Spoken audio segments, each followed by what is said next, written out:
Okay, good afternoon. We are Group 11. We will be taking you through Kalahari Digital Finance International Expansion Strategy. So, Kalahari Digital Finance is a Botswana-based company in Gaborone, which is intending to expand into East Africa. So, this company offers savings, remittances, and credit services. So we had chose 3 countries, namely Kenya, Rwanda, and Uganda.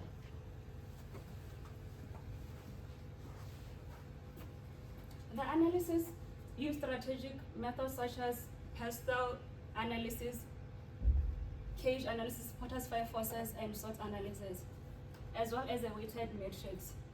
The findings shows that Kenya is the best fit, even though Rwanda and Uganda are also have easier business regulations. We chose Kenya because it has a stronger market size, fintech maturity, and financial inclusion of 84%. We recommend entering Kenya as it has, through a strategic partnership, as it has a strong phase approach to manage risks. This gives the KDF a suitable and sustainable growth, as well as financial inclusion in the East Africa. I'll be going through section 3, whereby we'll be analyzing the environmental business using the PESTEL and the cage models, as well as applying the Hofstede and Edward Hall's models to our analysis. The PESTEL analysis looks at the political, economic, social, technological, legal, and environmental factors. The political factors, we look at the countries that we've chosen, which are Kenya, Rwanda, and Uganda, which all have different types of political conditions. In this case, we looked at the fact that Kenya has the most stable condition, while Uganda remains uncertain and Rwanda is highly stable.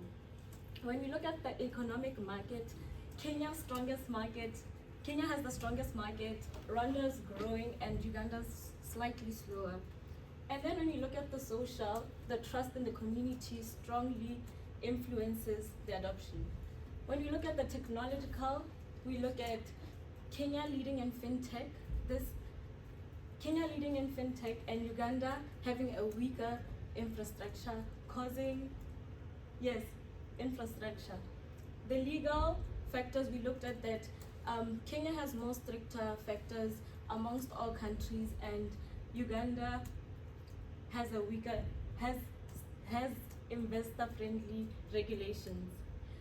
The environmental factors look at the conditions in the rural areas, whereby the environmental regulations, whereby there's poor power in the rural areas and poor internet that affect the fintech services amongst the countries. The cage analysis, however, shows that there's a low cultural distance that reduces language barriers, but management and marketing should adapt to Hofstede's cultural traits. Edward Hall's high context communication emphasizes trust and relationships in business interactions. Thank you. Okay, moving on to industry analysis. Here we begin by analyzing the industry environment using Potter's 5 forces. And the finding shows that despite the region having strong growth opportunities driven by technological advancements and increasing financial inclusion, it is competitive, particularly in Kenya. And customers have high bargaining power, which means firms have to differentiate between affordability, innovation, and accessibility. Moreover, SWOT analysis was also conducted, which highlighted KDF's strength in financial inclusion and digital financial services. However, challenges such as regulatory risks and limited international experience were identified. Opportunities arise from rising mobile penetration and demand for digital services, whereas concerns include cybersecurity issues and exchange rate fluctuations. And then moving into market selection and the weighted matrix. So in choosing the best country for expansion, 3 countries being Kenya, Rwanda, and Uganda were evaluated using a weighted scoring model. The model based on key factors such as market size, regulatory environment, technology readiness, and risk level. Findings according to Johnson et al. At 2021 indicate that Kenya scored 4.35, Rwanda scored 3.95, and Uganda scored 3.15. These countries were compared, and the findings shows that Kenya has best balance of opportunity, technology, and scalability. Rwanda is stable and business friendly, but it has smaller market, and Uganda has strong growth potential, but weaker infrastructure and higher risk. So Kenya was chosen as the best country for expansion. The reasons being that it has largest and most scalable market, strong fintech ecosystem and mobile money usage, a higher financial inclusion of 80+% according to Jamak et al. 2024, and advanced technology infrastructure. Moving to entry-mode and internationalization strategy, we have evaluated or assessed the 4 potential entry modes. Number 1, we have cross-border digital services, where it refers to KDF where KDF products are provided directly from Botswana without local presence through digital channels. This mode is very fast and it is of low cost, but is culturally and legally unsuitable. Number 2, we have wholly owned subsidiary, FDI. It gives full control and profit retention, but it faces intense competition. And moving to joint ventures. Joint ventures offers shared risks as well as local knowledge, but governance conflicts and diluted ethical control. And then moving to the last entry mode, strategic alliances, which is the one we are recommending. Strategic alliances is the best market entry. It provides, KDF needs to build trust via local partners. It is also proven by fintech presidents, and it also allows phased rollout as well as ethical control and reduced power supply. And moving on to risks, challenges, and ethical considerations, we have financial risks including currency volatility. For example, Kenyan shilling volatility, which requires liquidity management and hedging of currency. And then operational and commercial risks include cybersecurity, which is under the Kenya's Data Protection Act, encryption and data protection. And moving to ethical considerations, we have to prevent excessive debt via credit checks.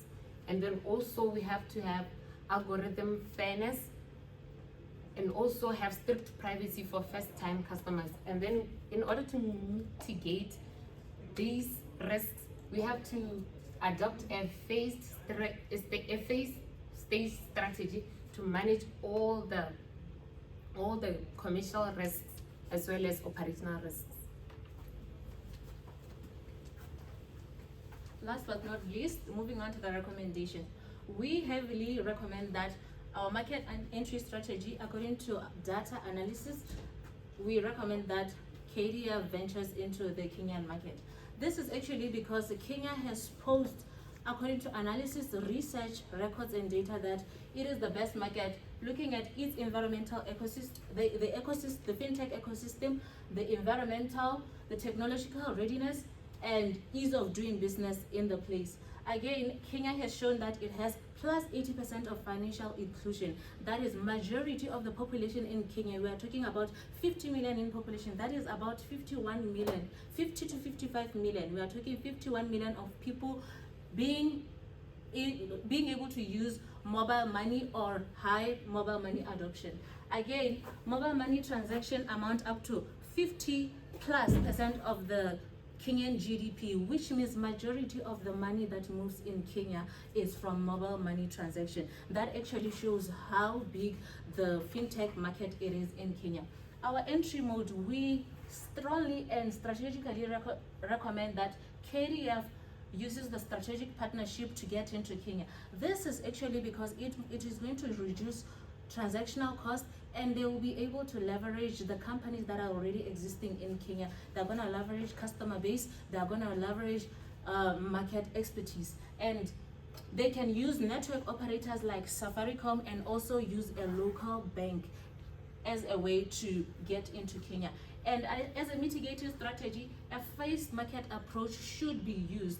This is to avoid quickly jumping into introducing all of its products. It is going to gradually introduce its products one by one to make sure that they are calculating risk.